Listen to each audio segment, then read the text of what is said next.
Bonjour à toutes et à tous. Bienvenue sur Version améliorée, votre chaîne dédiée au partage de connaissances approfondies sur le développement personnel holistique à travers le prisme des plus grands livres du monde. C'est un véritable honneur de vous accueillir aujourd'hui pour entreprendre un voyage qui transcende le temps et l'espace. Avez-vous déjà entendu parler du Stra du Diamant? Ce n'est pas un livre comme les autres. C'est une écriture fondamentale et classique du bouddhisme Mahayana, souvent considérée comme la doctrine centrale de toutes les études bouddhistes. Le titre original, Vajrakedika Prajnaparamita, porte deux significations puissantes.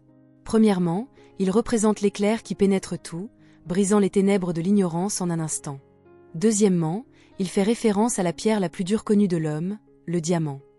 En termes simples, le Stra du Diamant enseigne que lorsque le chagrin et la détresse surgissent dans votre vie, vous pouvez apprendre à les transpercer comme la foudre, rendant votre esprit aussi ferme et indestructible qu'un diamant, inébranlable face aux tempêtes du monde extérieur. Mais cette sagesse ne s'adresse pas uniquement aux moments difficiles. Lorsque la joie et le succès se présentent, le Stra vous apprend à être comme un éclair, à percevoir la nature éphémère de ce bonheur pour maintenir un esprit stable face aux tentations du plaisir et du désir. C'est précisément pourquoi tant de personnes, y compris celles qui ne sont pas bouddhistes, se tournent vers ce texte. Ils l'utilisent pour cultiver une force intérieure profonde, résister aux influences accablantes de la société et trouver un moyen d'échapper au cycle de la souffrance et des afflictions mentales. Dans sa forme originale, le Stra du Diamant est remarquablement court, contenant un peu plus de 5000 mots qui relatent une conversation entre le Bouddha et son disciple senior, Subhuti. Cependant, le lire et le comprendre réellement est un défi de taille. Comme il s'agit d'un dialogue antique, le langage utilisé est profondément ancré dans une terminologie complexe qui peut être difficile à saisir pour l'esprit moderne. Chaque chapitre n'est souvent qu'une petite section de quelques phrases brèves qui exige une réflexion méditative minutieuse. Si vous vous contentez de le survoler, le message peut sembler flou, voire vide de sens. Tout au long de l'histoire, il y a eu d'innombrables interprétations et débats académiques sur cette écriture. Cependant, parmi toutes ces explications, j'ai trouvé les enseignements du grand maître Nan Yue-Chin particulièrement percutants et brillants. Il possède un don pour prendre ces concepts anciens et élevés et les rendre incroyablement accessibles pour nous aujourd'hui. C'est pourquoi je souhaite utiliser son livre « De quoi traite le Stra du Diamant ?» pour vous transmettre l'essence de cette voie, en espérant que ce partage vous inspirera à vivre une vie totalement libérée de la souffrance et de la tristesse inutile. Le nom complet de cette écriture est le Stra du Diamant de la Prajnaparamita. Mais que signifient réellement ces mots? Prajna en sanskrit désigne une forme spécifique de sagesse. Non pas l'intelligence ordinaire acquise par les livres ou la logique, mais la sagesse ultime nécessaire pour percevoir la nature réelle de toutes choses exactement telles qu'elles sont. Paramita signifie atteindre l'autre rive. Pourquoi devons-nous traverser? Parce que là où nous nous tenons actuellement, le monde de nos sens et de nos soucis quotidiens, n'est pas notre véritable destination. Autre rive, n'est pas un lieu géographique. C'est l'état le plus élevé de la conscience humaine où nous sommes enfin libérés de tout attachement. Par conséquent, la Prajnaparamita est la sagesse qui nous mène directement au rivage de l'éveil. Avant de plonger dans le texte, un mot sur l'auteur qui a clarifié ses enseignements, Nan Yue-Chin.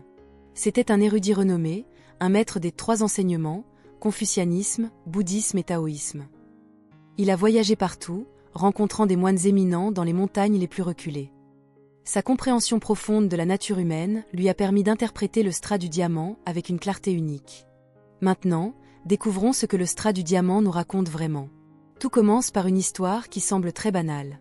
Il est écrit qu'un jour, le Bouddha séjournait dans le bois de Jetavana avec 1250 moines. À l'heure du repas, le Bouddha fit quelque chose de très humble. Il mit sa robe, prit son bol à aumône et entra dans la ville pour demander de la nourriture. Il alla de maison en maison, acceptant ce qu'on lui offrait, puis retourna au monastère. Après avoir mangé, il rangea ses affaires, se lava les pieds, installa son tapis et s'assit, tout simplement. C'est alors que Subhuti se leva et demanda « Au Seigneur Bouddha, si un chercheur souhaite atteindre la sagesse suprême, comment doit-il calmer son esprit? Comment doit-il maîtriser ses pensées errantes ?» Le Bouddha répondit « C'est une excellente question, Subhuti. Écoute bien. Ceux qui veulent la sagesse suprême doivent calmer leur esprit de cette manière et maîtriser leurs pensées de cette façon. » Et il s'arrêta là. C'est un moment fascinant. Souvent, nous cherchons des rituels compliqués pour trouver la paix. Mais la réponse du Bouddha suggérait qu'au moment même où vous vous posez la question, au moment où vous désirez sincèrement savoir qui vous êtes et comment cesser de souffrir, vous avez déjà touché l'éveil. Le problème est que cet éveil est fugace. Il s'allume comme une ampoule, mais s'éteint car nous ne maintenons pas la pleine conscience. Réfléchissez à votre vie. Combien de fois avez-vous commencé une bonne habitude pour abandonner quelques semaines plus tard? C'est la même chose pour l'éveil spirituel. Beaucoup ne connaissent jamais ce moment de clarté car leurs pensées sont consumées par le confort, la sécurité ou le contrôle. La flamme de l'éveil est rare. Imaginez-vous comme une petite bougie au milieu d'une forêt sombre et venteuse. Le Stra enseigne que si vous êtes constant, votre petite lumière suffira à éclairer toute la forêt. Si vous entendez cette voix intérieure vous poussant vers la liberté, réjouissez-vous, vous êtes à un point de départ sacré. Pour garder cette flamme vivante, le Stra nous dirige vers les 6 perfections, 6 paramitas. La générosité, la moralité, la patience, la diligence, la méditation et la sagesse. Le texte ne se contente pas de les lister, il les montre à travers les gestes quotidiens du Bouddha. Aller mendier était un acte de générosité, permettre aux autres de donner, porter sa robe était la discipline, marcher avec humilité était la patience, et s'asseoir après l'effort était la diligence et la méditation. Tout cela, fait avec conscience, est la sagesse. Le Bouddha nous montre que chaque geste de la journée est une opportunité de pratique spirituelle. Cependant, ces perfections sont impossibles à maintenir si l'on reste attaché aux apparences. Le Bouddha explique qu'un chercheur doit aider tous les êtres à se libérer, tout en comprenant qu'en réalité, aucun être n'est libéré par lui. C'est un paradoxe qui nous mène aux 4 signes, ou apparences, auxquels nous ne devons pas nous attacher. L'image de soi, l'ego, le « je ». Ce que j'aime, ce que je déteste, ce que je possède. L'ego veut que le monde se plie à sa volonté. C'est la source de la colère et de la déception.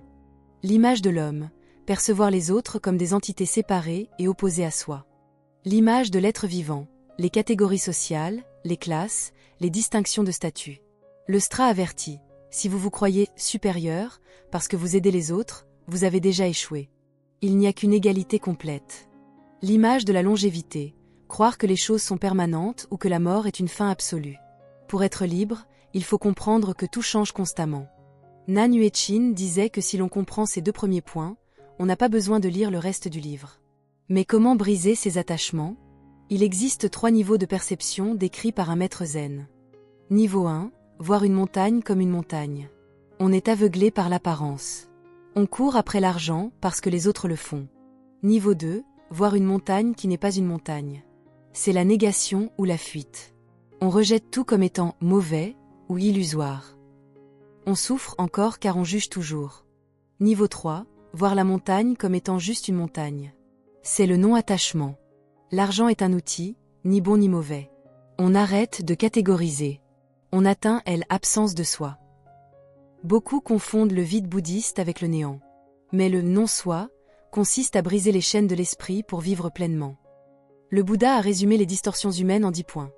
5 vues fausses, croire que le corps est à moi, s'attacher aux extrêmes, aux idéologies, aux superstitions, et 5 pensées fausses, avidité, colère, ignorance, arrogance, suspicion. Éliminez-les, et vous serez libre à cet instant précis. Le Bouddha nous laisse un dernier avertissement, ne vous attachez même pas au dharma, l'enseignement. Il utilise l'image du radeau. L'enseignement est un radeau pour traverser la rivière. Une fois sur l'autre rive, l'éveil, vous ne portez pas le radeau sur votre dos. Vous devez descendre du bateau pour marcher sur la terre ferme. Cela signifie que dans tout ce que vous faites, concentrez-vous sur l'action, pas sur le résultat. Ne vous demandez pas si vous avez réussi ou échoué votre pratique spirituelle. Même penser « je suis éveillé » est un attachement de l'ego. Vivez chaque jour dans le présent, comme le ciel libre ou l'eau qui coule. Donnez de l'amour sans rien attendre. Apprenez de l'échec sans regret. Aidez sans attendre de merci. Vivez comme un miroir, il ne garde pas les images qu'il reflète. La joie vient, il la reflète. La tristesse vient, il la reflète. Mais une fois l'objet parti, le miroir est de nouveau pur. C'est la sagesse de la voie du milieu, être dans le monde sans appartenir au monde. En conclusion, le Stra du diamant nous rappelle que tout doit arriver naturellement. Regardez la journée du Bouddha, manger, s'habiller, se laver les pieds, se reposer. L'éveil est là, dans la simplicité. Il n'y a rien à saisir, rien à rejeter. Juste un esprit vide, clair et libre au milieu des phénomènes du monde. Mon souhait le plus cher pour vous est que vous trouviez la liberté face aux soucis qui vous pèsent. Que vous marchiez sur votre chemin avec un esprit de diamant et un cœur plein de compassion. Merci infiniment d'avoir consacré votre temps précieux à cette exploration avec nous aujourd'hui. Le voyage vers le Strat du diamant est un chemin que nous parcourons tous ensemble. Si cette discussion vous a aidé ou vous a apporté un sentiment de paix, n'hésitez pas à la partager avec vos amis, votre famille ou toute personne cherchant son équilibre. Si vous souhaitez continuer à découvrir la sagesse des livres les plus influents du monde et rejoindre une communauté dédiée à devenir la meilleure version de soi-même, prenez un moment pour soutenir la chaîne. Cliquez sur le bouton « J'aime ». Cela aide énormément l'algorithme à proposer ses réponses à d'autres chercheurs de vérité. Et surtout, cliquez sur le bouton « S'abonner » et activez la cloche de notification pour ne jamais manquer nos plongées profondes hebdomadaires. Nous publions du contenu riche chaque semaine pour vous aider dans votre propre quête de pleine conscience et de liberté. Partagez vos réflexions dans les commentaires ci-dessous. Gardons ensemble la flamme de la conscience allumée. Merci encore pour votre écoute, votre soutien et votre engagement envers votre croissance. J'ai hâte de vous retrouver dans notre prochaine vidéo.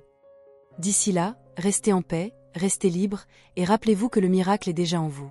À bientôt.